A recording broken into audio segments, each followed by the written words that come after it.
We all know the frustration of setting a goal, mapping out the steps, and then waking up and feeling absolutely zero drive to get started. So we wait for the right feeling to strike before taking action. But this creates an obvious problem. Highly successful people have days where they feel exhausted, uninspired, or downright lazy, yet they still manage to execute at the highest level. How? Look at Warren Buffett. His investing track record isn't built on waking up every morning overflowing with passion. It's built on a rigid, daily system of reading and analysis. Or take Serena Williams. She didn't win 23 Grand Slam titles by only practicing when motivated. She practiced through fatigue. Relying on motivation is a trap. Motivation is a spark that quickly burns out. The actual engine that drives consistent, long-term success is discipline.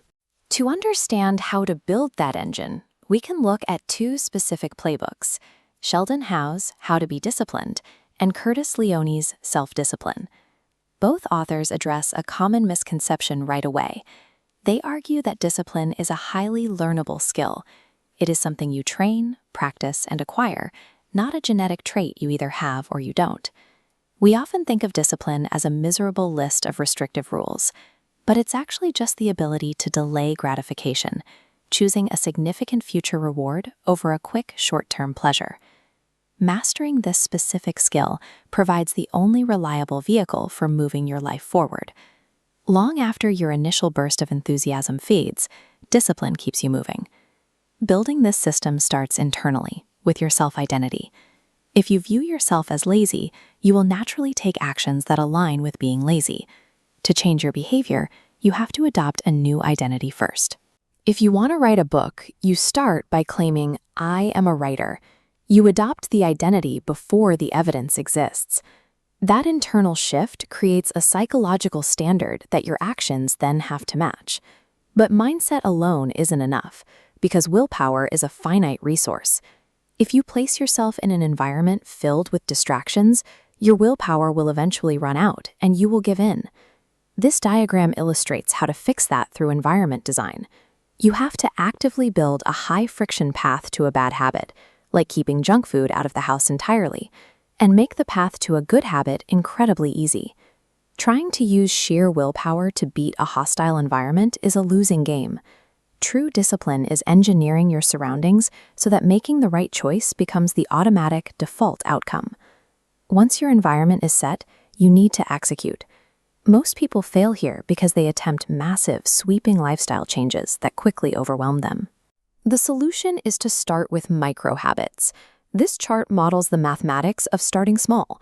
By completing tiny, consistent daily actions, like doing just one push-up a day, you get roughly 1% better each day.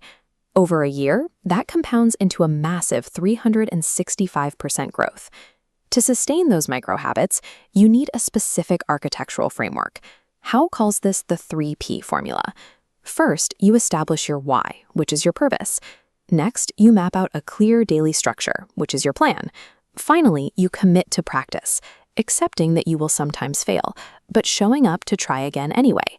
While micro habits provide the forward motion, the 3P formula gives your routine the structural integrity needed to keep that momentum alive for months or even years.